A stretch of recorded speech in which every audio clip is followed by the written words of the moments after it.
All right, hello and welcome. Today we will be going over Java Set 2, question and answers.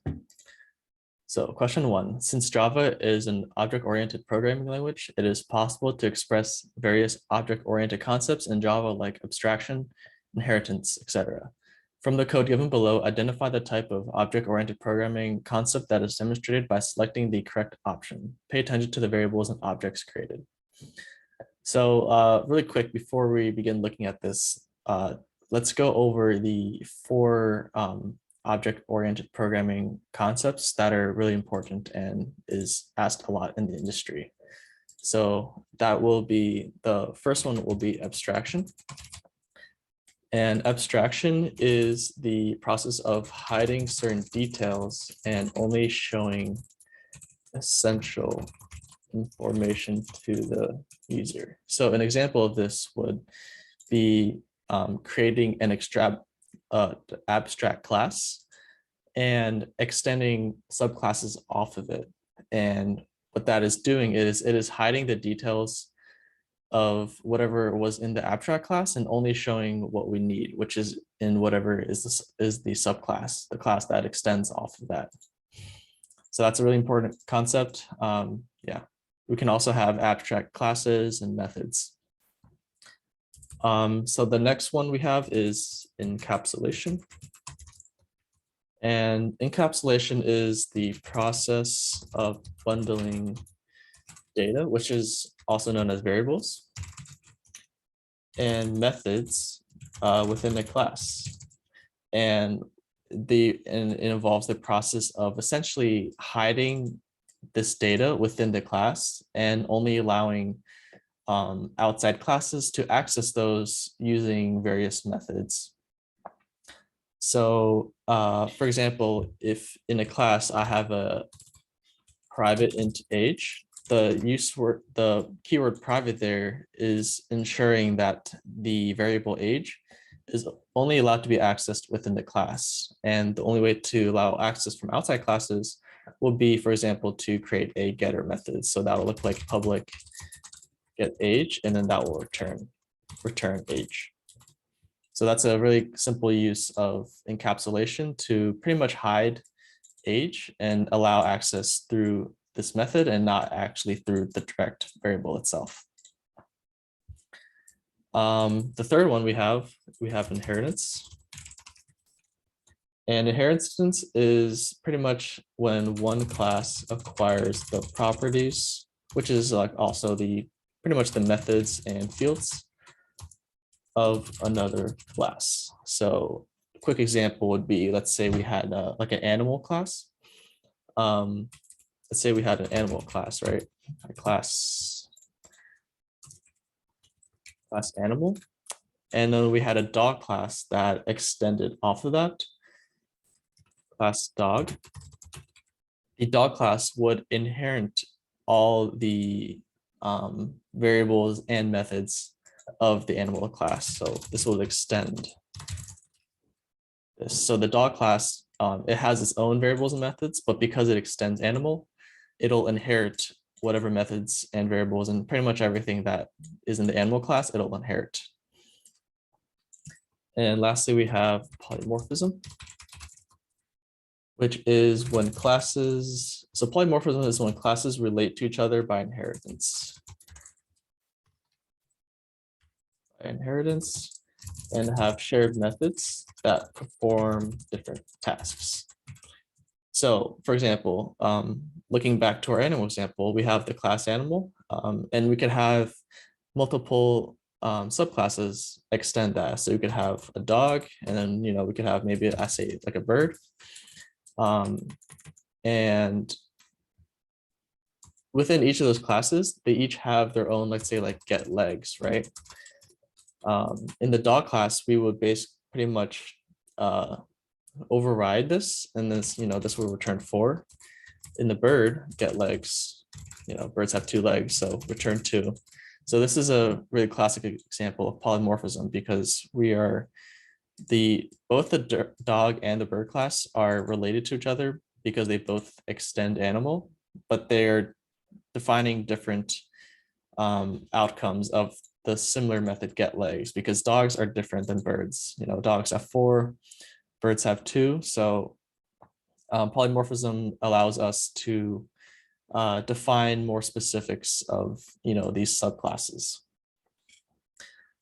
So, and taking this one step further, within polymorphism, there is essentially 2 types of polymorphism. So there's compile time polymorphism, and compile time is polymorphism that occurs before the user clicks run. It occurs when the program gets compiled before it gets run.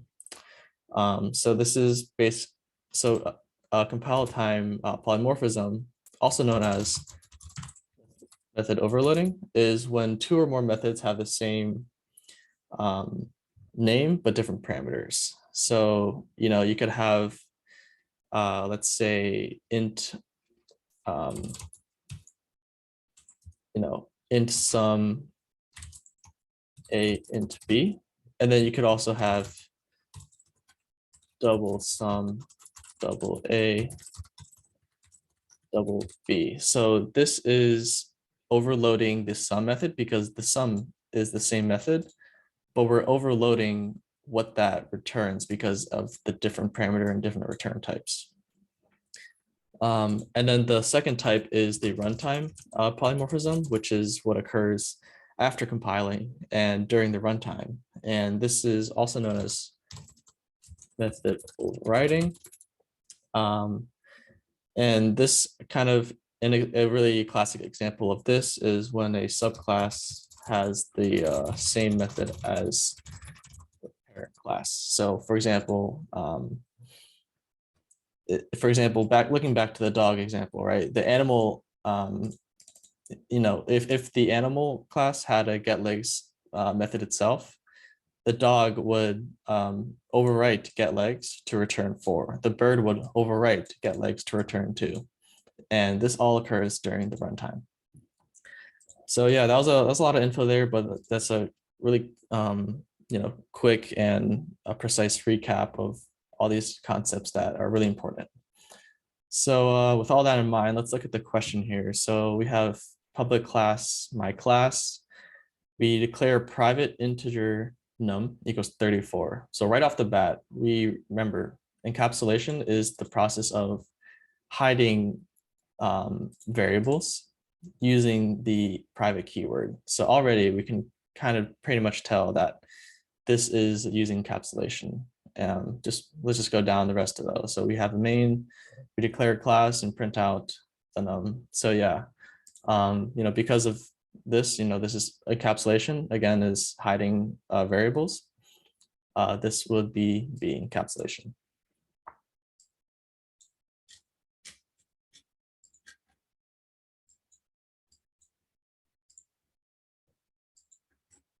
All right, moving on. So we have 2, the literal definition of polymorphism is a condition of occurring in several different forms. Polymorphism in Java is a concept by which we can perform a single action in different ways. In Java, there are 2 different types of polymorphism, compile time and runtime. In the code given below, identify the type of polymorphism. Okay, great. So we kind of explained this in the first question. Just a quick recap. Compile time polymorphism is, we can identify that if you see any method overloading, which again is the act of rewriting the same method, but with different parameters. And remember, the other type method runtime is method overriding, which is when you have kind of a hierarchy of classes and the subclass has the same method as the parent class. And that is occurred during the runtime.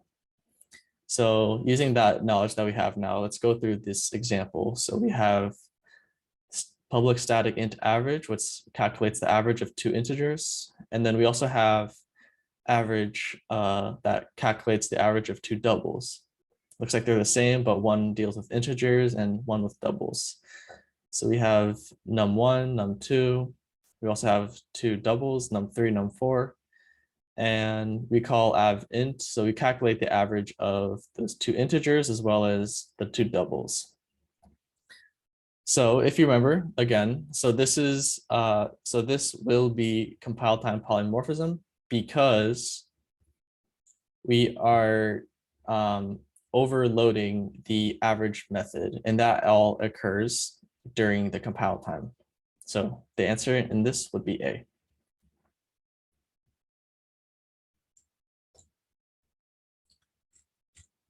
Number 3, predict the output of the given code by selecting the correct answer from the given options. Options A and B are different in the sense that in option A, the question and the answers are printed in different lines, while in B, they are printed on the same line. Okay, so we have question, who's your favorite musical band? And answer, Oasis. So there are a few concepts, remember. So when we call print line, that will print whatever is in the quotes as well as the new line character, which it's hidden, but it pretty much is \n, which represents a new line. And if you don't do that, it'll just print out without that. So this first line is looking fine because, you know, we're just having a string inside the quotes. But if you look closely at here, so it looks like what they're trying to do is print out quotes within the print statement. And this is, you got to be careful when doing this, because remember, when you write system out print, you use quotes already to specify the string you want to print out. But that if you try to write, if you try to write quotes within a string, you got to be careful because the quotes might end up canceling out part of what you're trying to write out. And it looks like that's what's happening here. So we're having the users attempting to write quote Oasis end quote. And the problem is the compiler will read this. It'll think that the string is only answer colon space, and then it's not going to know what to do with this. Like this will kind of be out of reach, and then the compiler will complain. And the way to fix this would be called a method called escaping characters. And escaping characters is pretty much how we print things that are normally would cause compilation issues. So for example, if you want to print out a quotation, we'd call escape, which is the \, and then we would do whatever character that is. So \quote would print out the actual quote that we want to see without telling the compiler, hey, I want to end this. It'll tell the compiler that this is actually something that we want to print out.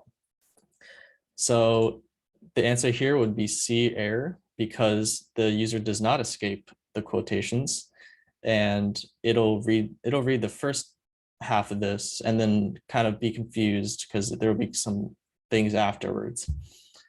So yeah, just keep that in mind. Okay, moving forward. Number 4, the following is a code snippet that aims to change every occurrence of the letter S in the word Scrabbles to D. Select the correct output from the given options. Okay, so let's see here. We have in num20, we declare Scrabbles, and looks like we create a new class, and then we iterate through this string here, Scrabbles. And if for each character that we hit, if equals S, then we call myClass.str.char at I equals D. Okay, so this is going to be a really important concept that we need to understand for this question. And here it is. So all strings in Java are immutable. This is a really, really important thing to understand. And then remember, this is a Java thing. Not every single programming language has immutable strings like this, but in Java, strings are immutable. That is something that will always be true and something that's really important to always keep in mind.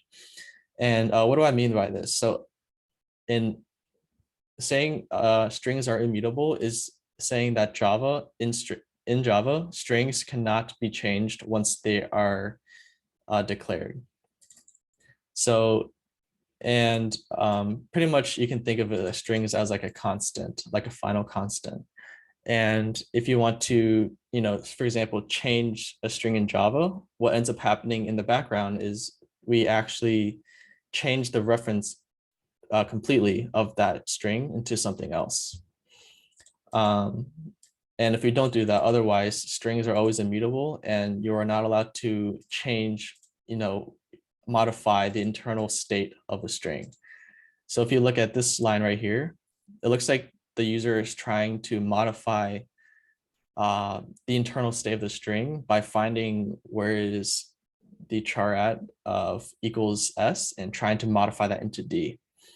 So this will end up being an error because, like I said, strings are immutable and this user here is trying to mutate the internal contents of that string. Now, this is, there are, to take a little deeper dive into why strings are immutable. So if you think of strings are essentially, or I guess every single variable in Java has what's called a stack, which is where the reference is stored, and then the heap, which is the memory contents, right? So in Java, when we declare like string s equals, that ends up being stored in the heap, which is the local JVM memory. So let's say the string s equals my string. In Java, in order to optimize how we store strings, Java pretty much has like, okay, so if we have another string, right, string b, if that equals my string 2, that ends up pointing to the same reference in the memory. And the reason Java does that is for several reasons. Most importantly is to save memory and for a lot of optimization reasons. And if we, for example, like want to modify b to be something else, what Java will do is instead of changing string, because if you change my string, it'll change s2. We don't want that. So if we want b to equal something else, like, foo, it'll create an entire new memory allocation of that and then repoint that to equal that. So that's kind of a quick explanation of how the stack and heap works within Java. And strings are a really important case because strings are immutable, means they can't change. So this foo in local memory cannot change, right? There are several reasons for this, and I can list them out quickly here. So first and foremost is performance, like I just said. There's a lot of optimizations that this accomplishes. If you can have multiple strings and rather than take up a lot of local memory, all these strings that have, or all these variables that have these same string values will end up, Java will optimize that and it'll all point to the same location in the memory. There are also a few other reasons. There's like a lot of security reasons why strings are immutable. In Java, a lot of passwords, usernames, URLs, things like that, they're all stored using strings, and ensuring that they're immutable ensures that they're secure. And if they're not, if they are mutable, that'll pose a lot of security issues. You can have SQL injections. If you're not sure what that is, we'll take a deeper dive later into that. But essentially, there's a lot of security risks that come with strings that are mutable. So Java needs to have these as not changing. And yeah, there's a few other reasons. There's like a lot of hashing that occurs in Java, and they all basically make use of strings.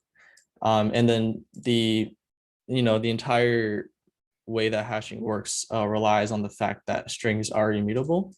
So a lot of like data sets like hash map, hash set,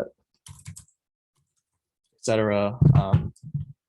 These work because Java strings are immutable. And again, if you not too familiar with those yet or how those work, that's okay. We will,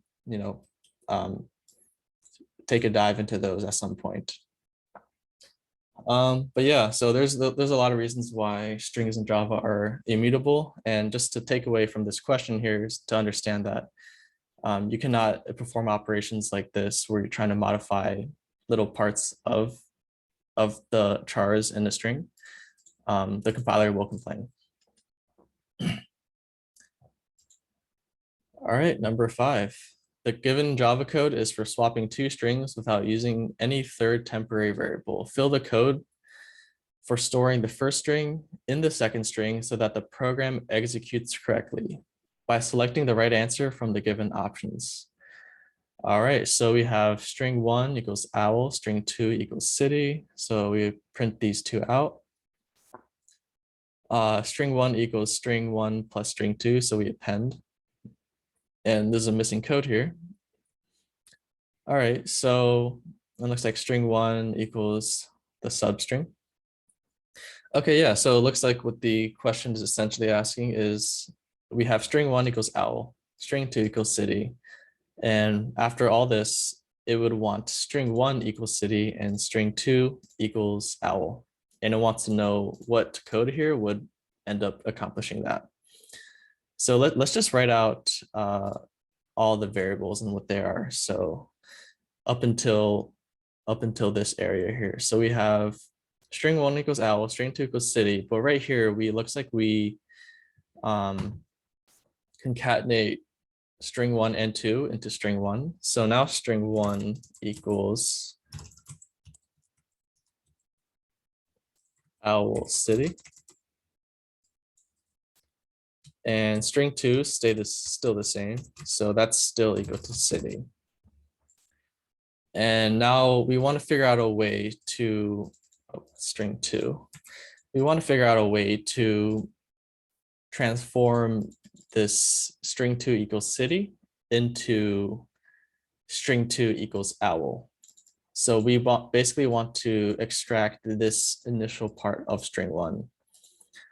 And really quick before we start, just as a recap, the substring method of string in Java, it can either take 1 or 2 parameters, most commonly taking 2 parameters, and the 2 parameters are integers representing the index of the substring. So if we want like a str.substring, let's say like 0, we could say like 2, 6, it'll take the substring of index 2 up until 6 and return that. So that's a quick recap of substring. So it looks like in this case, let's just kind of pseudocode this out. So we want to get the initial part of string 1. We have the whole string 1. We also have string 2. So looks like this will be substring, and we want to start at the beginning of string 1. So we will put that as 0. And now we want to figure out a way to, how do we get the index of right here between owl and city? Because we don't have the length or anything of owl anymore, right? It's owl city. But we do have the full length of city. And we know that what we want is the part of string 1 that doesn't include string 2. And what is that? That will be the length of string 1 minus the length of string 2. Because if we do that, this will be 7 and 4. And 7 minus 4 is 3. So that will give us the length of the initial string 1 that we want to store. So this will be the length of string 1 minus the length of string 2. Again, this is pseudocode error, so we can rewrite this using Java notation, but this is essentially the logic that we want to implement. Substring. Okay. Yeah, so the substring beginning from the beginning up until the difference between string 1 and then the difference between the length of string 1 and the length of string 2, which will give us the length of this initial part of string 1, which is owl. So just looking at the answers, this will be, we can tell that this is going to be A. Yeah, so the method for length is just dot length parentheses. So string one dot substring 0 comma str1 dot length minus str2 dot length.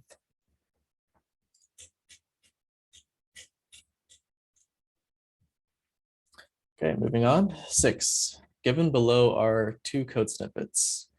So we have crayon, we have private chart color, and we declare that we make a constructor, and then we create a main which creates that crayon.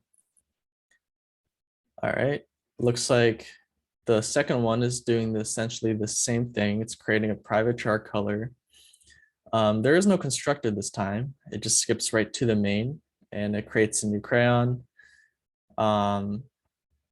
And it doesn't put in any variables in the constructor unlike the first one, but it does set the color afterwards and print out that color. Okay, so the question is, how many crayons class constructors are called when an object of the crayon class is created? The options are given in sequence. Okay, so it wants to know how many constructors are called here and how many constructors are called here. So we can start the first one here. And it's pretty straightforward because the constructor is defined. So when we create the crayon CS, it'll go into the constructor, set the color, and then print out. Pretty straightforward. So we know that the constructor is called, it'll be called once. But moving down to number 2, and this is where it kind of gets a little tricky because there is no constructor declared, but it's still creating a CS variable, new crayon, setting the color.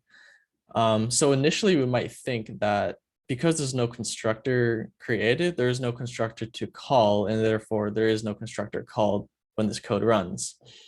But one important thing to remember about Java is in Java classes, if there is no constructor defined, Java will automatically create a default constructor behind the scenes. So in Java, every single object there must be a way to create that object. And the only way to create that is using a constructor. Now, the constructor, usually we want to, kind of define the constructor ourselves. But if that doesn't happen, and if we don't define a constructor, Java will still, behind the scenes, it will create a default no argument constructor. So if you kind of like look at it behind the scenes at the second option here, Java will essentially create, public crayon, right? And it'll kind of do nothing, but behind the scenes, this constructor here is being created without the user having to write that. And that's because the user did not declare any constructor here.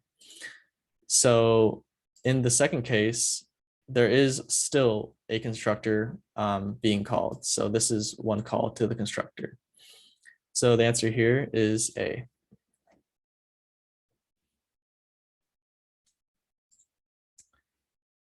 Number 7, for the given set of statements, identify the ones which are correct by selecting the correct combination from the given options.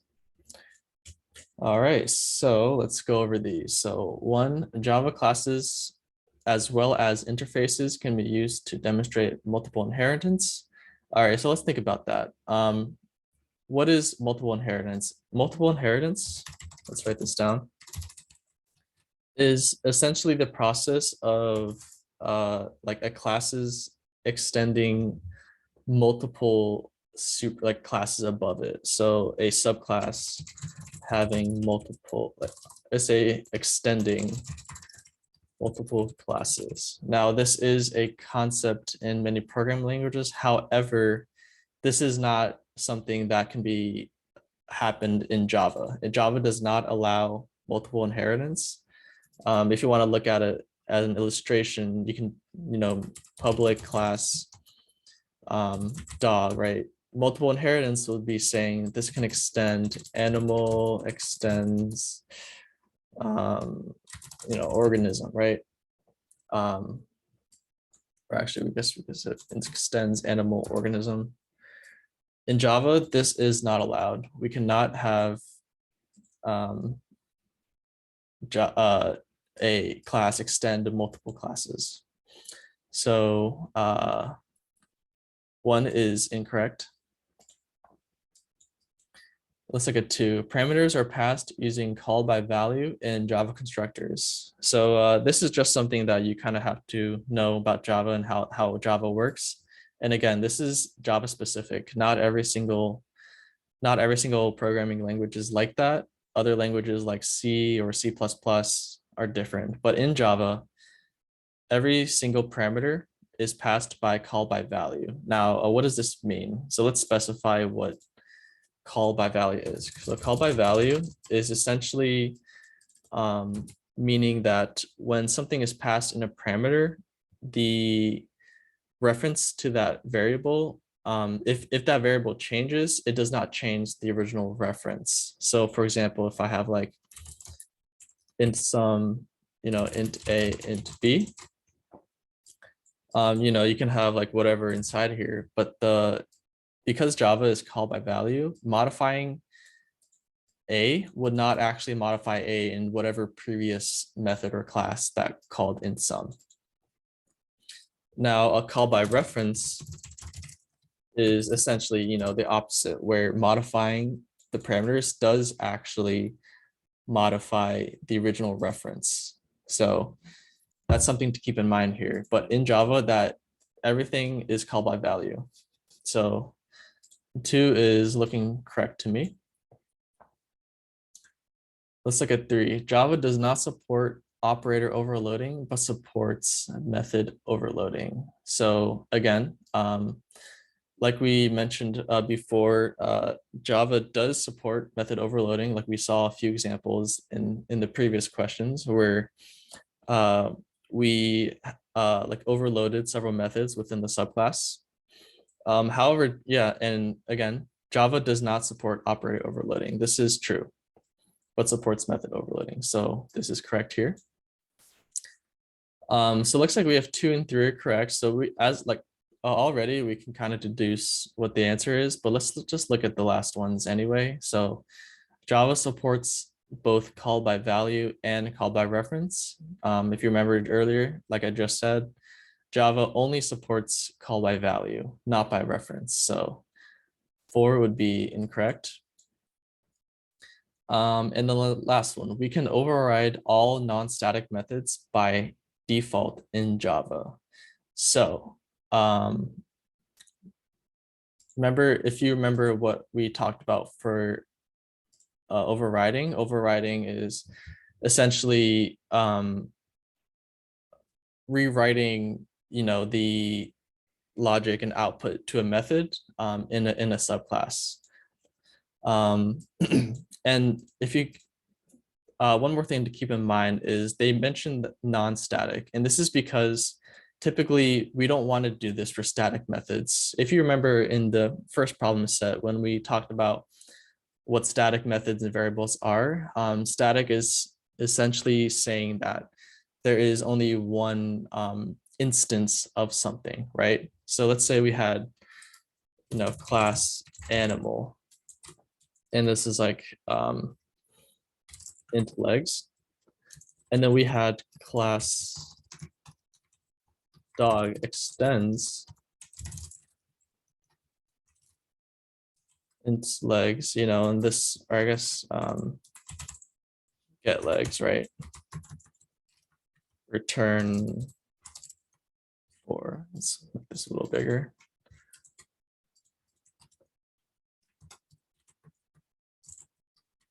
So remember, by classic overriding, we override the get legs for the dog to return the specific legs of what a dog is, right? 4. But this is only used for non-static methods. If we use this, like if this method were static, let's say,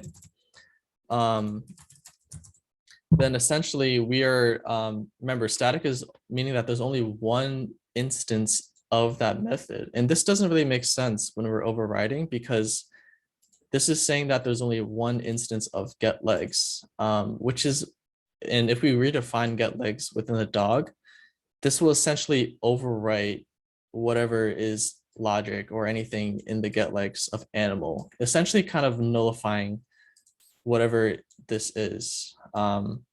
This is also known as method hiding, and this is not typically something we want to do in Java. This is dangerous, and it could end up, leading to a lot of unintentional outcomes. So in Java, remember, be careful when you use static, because it can lead to problems. So yeah, usually these are when you override, don't use static, just keep it as normal right here like that. So yeah, 5 is correct. So you can see here the answer is B.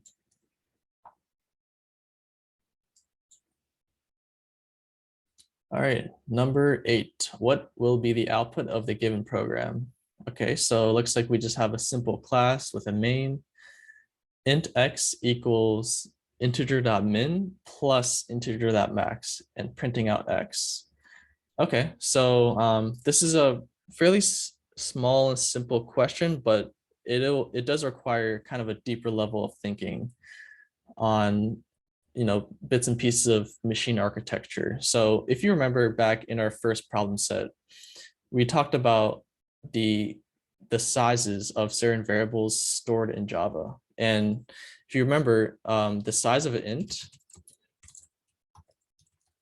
is 32 bytes, which is essentially saying that there are the size of an integer can store 2 to the 32 bits inside of it. So if we can pull out a quick calculator here to see that it's a pretty big number, or let's just say 2 to 32. Yeah, see, 2 to 32, it's a really big number here. Oops. So basically an integer in Java can store this big, like amount of numbers. But also the one thing to keep in mind is in Java, you can either have negative or positive. So this essentially is kind of cut in half. So there are this many total ones, right? But there are only, let's divide that by 2, right? So there's only this amount of negative, and then the same, say, negative and positive.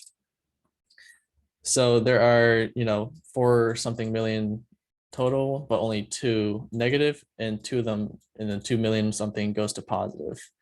So they're asking what the difference is. So initially you might think that this will kind of cancel out because they're both the same number. You'd add them together, it'll be 0. But one thing to remember is we also need to keep track of the value of 0, right? And the value of 0 in Java is just counted as positive. So we have this amount of negative, right? And then we have 0, and then we have the rest. So this will actually be 7. Like we'll take 1 less from this positive because we need to save 1 for counting 0. So because of that, there will be 1 more kind of heavier towards the negative end than the positive end, which will be, that final answer for that will be D, -1.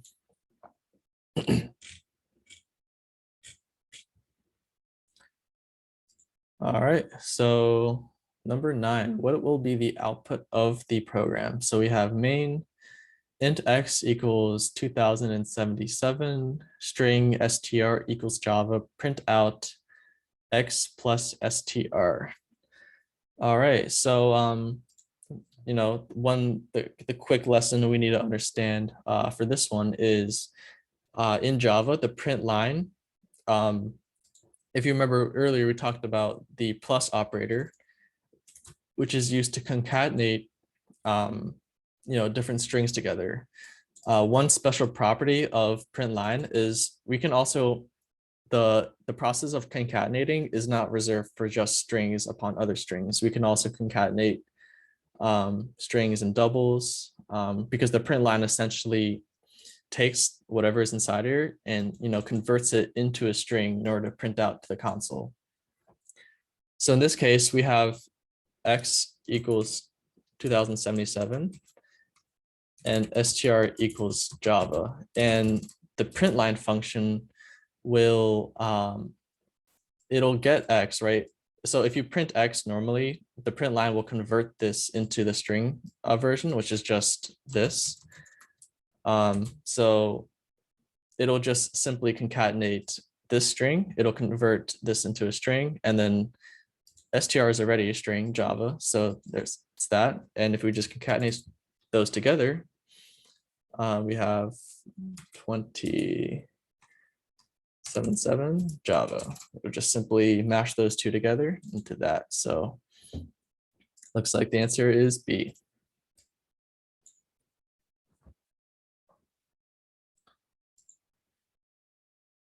All right, so we have the last question here.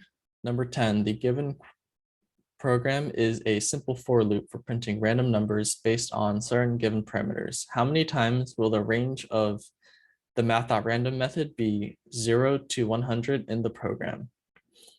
All right, so we have one quick concept let's keep in mind before beginning, and that's to look at the math.random method. So this is a method that's provided within Java.